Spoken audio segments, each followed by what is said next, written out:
Hello everyone, आज हम 2025 में आई सलमान खान की मूवी सिकंदर की कहानी देखेंगे। इस मूवी में सलमान खान के साथ रश्मिका लीड रोल में है। मूवी के स्टार्ट में हम मोनिका नाम की लेडी को देखते हैं जो अपने बेटे के साथ प्लेन में ट्रैवल कर रही थी। वहीं अर्जुन नाम का एक बंदा होता है जो मोनिका से कहता है कि मैंने पहले भी तुम्हें कहीं देखा है। उसे अचानक से याद आता है कि मोनिका को उसने एडल्ट मूवीज में देखा है। वो मोनिका के बेटे को अपनी सीट पर बिठाता है और खुद मोनिका के पास जाकर बैठ जाता है। वो यहाँ मोनिका को ब्लैकमेल करता है कि अगर वो उसकी बात नहीं मानेगी और फिजिकल नहीं होगी तो वो उसके बेटे को उसकी वीडियो दिखा देगा। मोनिका उसे समझाती है कि वो ये सब काम बहुत पहले छोड़ चुकी है, लेकिन अर्जुन उसकी कोई बात नहीं सुनता और उसके साथ जबरदस्ती करने लगता है। यह सिकंदर की एंट्री होती है जो मोनिका को बचाता है और अर्जुन को बुरी तरह से पीटता है। सिकंदर उसे मोनिका से माफी मांगने के लिए कहता है और अर्जुन माफी मांगता भी है। यहाँ हमें पता चलता है कि अर्जुन किसी बहुत बड़े मंत्री का बेटा है। दूसरी तरफ मंत्री को जैसे ही अपने बेटी की पिटाई का पता चलता है, वो एक पुलिस ऑफिसर प्रकाश को कॉल करता है और कहता है कि उस आदमी को जाकर खत्म कर दो।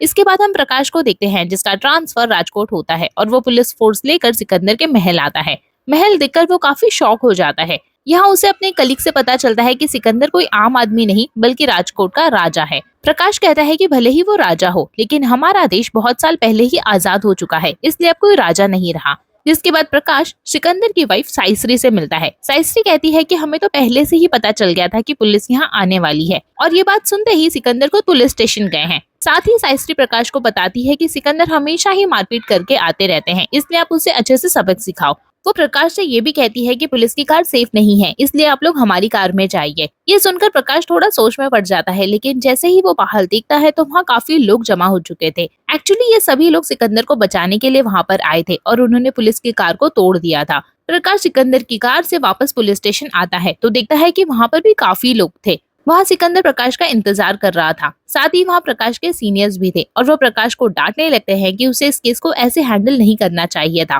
पहले उसे अपने सीनियर्स की परमिशन लेनी चाहिए थी और उसके बाद ही महल जाना चाहिए था। ये सुनकर प्रकाश काफी गुस्सा हो जाता है। प्रकाश के सीनियर्स यहाँ सिकंदर से माफी मांगते हैं और उसे वहाँ से जाने के लिए कहते हैं। जब सिकंदर जा रहा था तब प्रकाश उसे कहता है कि उसने मिनिस्टर के बेटे को पीटकर बहुत बड़ी गलती की है। यहाँ सिकंदर कहता है कि उसने मिनिस्टर के बेटे को गलती से नहीं पीटा, उसने उसे जानबूझ के पीटा है क्योंकि वो वही डिजर्व करता है। इतना बोलकर सिकंदर वहाँ से चला जाता है। तभी वहाँ साइश्री का कॉल आता है। प्रकाश उसे कहता है कि वो हर हाल में सिकंदर को अरेस्ट करेगा। इस पर साइश्री कहती है कि सिकंदर को ना ही प्रकाश और ना ही मिनिस्टर अरेस्ट कर सकता है। अब कहानी आगे जाती है जहाँ सिकंदर और साइश्री अपनी एनिवर्सरी की पार्टी देते हैं। वहाँ काफी सारे लोग आए हुए थे और सभी लोग एंजॉय कर रहे थे। यहाँ हमें पता चलता है कि सिकंदर को कुछ लोग राजा साहब तो कुछ लोग संजय कहकर पुकारते हैं। वो लोग सिकंदर से बहुत प्यार करते हैं क्योंकि वो सबकी मदद करते रहता है। अब जब सिकंदर और साइश्री पार्टी से निकल रहे थे तभी साइश्री को एक पुलिस वाले का कॉल आता है और वो बताता है कि सिकंदर की जान खतरे में है, इसलिए वो अपने कुछ लोगों को कॉल करके बैकअप के तौर पर बुला लेती है। लेकिन सिकंदर को किसी की जरूरत नहीं होती। जब साइश्री सो रही थी तभी वो अकेले ही गुंडों को मारता है और सबका खात्मा कर देता है। आगे हमें बताया जाता है कि संजय राजकोट यानी कि सिकंदर से साइश्री बहुत ज्यादा प्यार करती है। साइश्री को सिकंदर से वक्त के अलावा कुछ भी नहीं चाहिए था और सिकंदर वही चीज साइश्री को नहीं दे पा रहा था। वो बस लोगों का भला करने में लगा रहता था। इसी वजह से वो साइश्री पे बहुत कम ध्यान दे पाता था। लेकिन सिकंदर को जब भी मौका मिलता था वो साइश्री को सरप्राइज देकर उसका दिल जीत लेता था। अब एक रात साइश्री को पता चलता है कि वो प्रेग्नेंट है। वो ये बात सिकंदर को उसी दिन बताना चाहती थी। जैसे ही वो ये बात सिकंदर को बताने वाली होती है उसी वक्त खदान का मैनेजर उनके पास आता है। मैनेजर बताता है कि एक आदमी मेरे पास आया था, उसने मुझे बताया कि हमारे खदान की तरह उनकी भी एक खदान है, उसे 20 किलो एक्सप्लोजिव चाहिए थे, बदले में उसने मुझे 2 लाख रुपए दिए थे। लेकिन अभी पता चला है कि वो एक्सप्लोजिव किसी खदान में नहीं ले जाया गया बल्कि पंजाब में जो विस्फोट हुआ था उसमें इसी एक्सप्लोजिव का यूज हुआ है। ये सुनकर सिकंदर को बहुत बुरा लगा। वो उसे थप्पड़ मारने लगता है और उसे जाने देता है, पर उसे पता चलता है कि पंजाब से कुछ लोग उस एक्सप्लोजिव के मैनेजर को मारने के लिए आ रहे हैं क्योंकि खदान का मैनेजर कोर्ट में गवाही देगा और अगर उसे मार दिया गया तो सारा का सारा इल्जाम सिकंदर पर आ जाएगा। उसे पता लगता है कि वो लोग मैनेजर को खदान में ही मारने वाले हैं, तो सिकंदर अपने बहुत सारे लोगों को लेकर खदान में पहुंच जाता है। वो यहाँ मैनेजर को बचा लेता है और वहीं पर साइश्री भी आ जाती है और वो सिकंदर की जान बचाती है। सिकंदर का एक ही मकसद होता है, किसी भी तरह वो मैनेजर की जान बचाए और उसे कोर्ट तक ले जाए। सिकंदर को 2 दिन तक मैनेजर को बचाना था क्योंकि उसकी पेशी मंडे के दिन होने वाली थी। लेकिन खदान के उस इंसिडेंट के बाद से साइश्री थोड़ी सी इंजर्ड हो गई थी। वो सिकंदर को कुछ नहीं बताती, बस ये कहती है कि मुझसे बात करो, पर सिकंदर तो मैनेजर को प्रोटेक्ट करने में लगा हुआ था। दूसरी तरफ साइश्री को हॉस्पिटल में एडमिट कर लिया गया था। सिकंदर अपने साई अमर से साइश्री की सारी खबर ले रहा था। अब मंडे को खदान के मैनेजर की गवाही ले ली जाती है और ये केस यहीं क्लोज हो जाता है। लेकिन सिकंदर को यहाँ पता लगता है कि साइस्री की मौत हो गई है। उसे पता चलता है कि उस दिन खदान में जो हमला हुआ था उसमें साइस्री को गंभीर चोटें लगी थी। साइस्री के जाने से सिकंदर की तो पूरी जिंदगी ही पलट जाती है, क्योंकि वो सबसे ज्यादा प्यार साइस्री से करता था। साइस्री उसकी जिंदगी थी और उसके अलावा उसका कोई नहीं था। सिकंदर को हर जगह साइस्री दिखने लगती है। वो उसकी पुरानी बातों को याद करने लगता है कि कैसे वो उसे ज्यादा टाइम नहीं दे पाता था। तभी उसे पता चलता है कि साइस्री ने अपने ऑर्गन्स डोनेट करने के लिए कुछ फॉर्म्स फिल किए थे, जहां उसके आईज, हार्ट और लंग्स को निकाल लिया जाता है। कुछ दिन निकल जाता है, लेकिन वो साइस्री को नहीं भूल पाता है। जब उसे पता चलता है कि साइस्री का दिल कहीं धड़क रहा है, उसके लंग से कोई सांसें ले रहा है, उसकी आंखों से कोई देख रहा है, तो सिकंदर डिसाइड करता है कि वो उन लोगों से मिलेगा, जिससे उसे ये फील हो सके कि साइस्री पूरी तरह से सेफ है।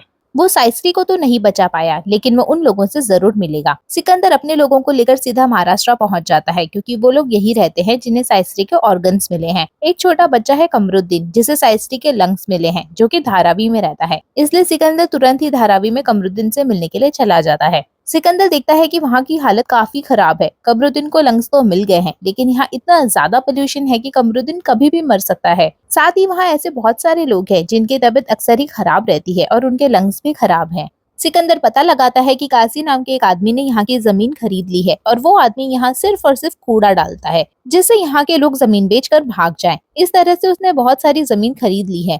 कुछ 10 एकड़ जमीन और बची है। अगर उन्हें वो खरीद लेगा तो वो आदमी सीधा मेन रोड तक आ जाएगा। फिर तो पूरे के पूरे मुंबई में ही पोल्यूशन हो जाएगा। सिकंदर यहाँ उस 10 एकड़ जमीन को और कूड़े के आजू बाजू वाली जमीन को खरीद लेता है। इससे वो कमरुद्दीन से रिलेटेड लोगों का मसीहा बन जाता है और यहाँ उसे लोग हीरो मानने लगते हैं। इसके बाद सिकंदर और उसके आदमी वैदेही के घर पहुंच जाते हैं, क्योंकि वैदेही वो लड़की है जिसे साइस्री की आंखें मिली है।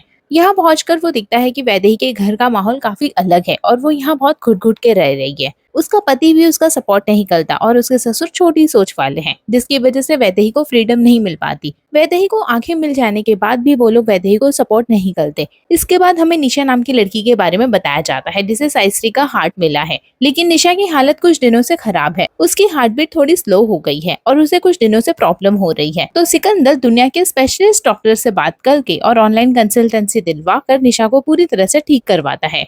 अब हम देखते हैं कि सिकंदर अपने आदमियों के साथ वापस जाने लगता है। सिकंदर और उसके लोग ट्रैफिक में फंसे हुए थे। वो देखते हैं कि मिनिस्टर की रैली चल रही है। जब मिनिस्टर के लोग यहाँ सिकंदर को देखते हैं तो वो जाके मिनिस्टर को बताते हैं और मिनिस्टर अपने बेटे को सिकंदर के पीछे छोड़ देता है। अर्जुन अपने बहुत सारे लोगों को लेकर सिकंदर के पीछे जाता है और उसे मारने की कोशिश करता है, लेकिन लड़ाई में यहाँ एक एक्सीडेंट हो जाता है और मिनिस्टर का बेटा अर्जुन ही मारा जाता है। ये देखकर मिनिस्टर बौखला जाता है। अब वो लोगों का नहीं सोचता, बस अपने बेटे की मौत का उसे बदला लेना है। सबसे पहले वो यहाँ पता लगाता है कि सिकंदर यहाँ आया क्यों था। वो उसे कॉल करके उससे बात करता है और उसे कहता है कि तूने मेरे बेटे की जान ली है, अब तेरी मौत भी एकदम तय है। तू यहाँ अपनी पत्नी के ऑर्गन्स देखने के लिए आया था ना, लेकिन जिन भी लोगों को तेरी पत्नी के ऑर्गन्स मिले हुए हैं उन सभी को मैं मार डालूंगा। यहाँ सिकंदर भी डिसाइड कर लेता है कि अब वो यहीं पर रुकेगा और उन लोगों को प्रोटेक्ट करेगा। सबसे पहले सिकंदर हॉस्पिटल से डेटा डिलीट करवाता है, जिससे मिनिस्टर को कमरुद्दीन, वैदेही और निशा के बारे में पता ना चले। वो यहाँ से धारावी पहुँचता है। वो देखता है कि वहाँ कुछ गुंडे फिर से पोल्यूशन फैला रहे हैं। वो उन लोगों से फाइट करके उन्हें बुरी तरह से मारता है। दूसरी तरफ मिनिस्टर को पता चलता है कि सिकंदर ने हॉस्पिटल से सारा डेटा डिलीट करवा दिया है, लेकिन यहाँ वो भी ठान लेता है कि वो उन लोगों का पता करके रहेगा। अब सिकंदर वैदेही के घर जाता है। उसे मालूम पड़ा था कि वैदेही बहुत परेशान है और उसने फांसी लगाने की कोशिश भी की है, क्योंकि उसके ससुर जी बहुत ज्यादा ही खराब है। सिकंदर ससुर जी को बहुत समझाता है। वैसे तो वैदेही के ससुर जी छोटी सोच वाले हैं, लेकिन सिकंदर उन्हें समझाने की पूरी कोशिश करता है। वो उनसे अपनी पहचान भी छुपाता है।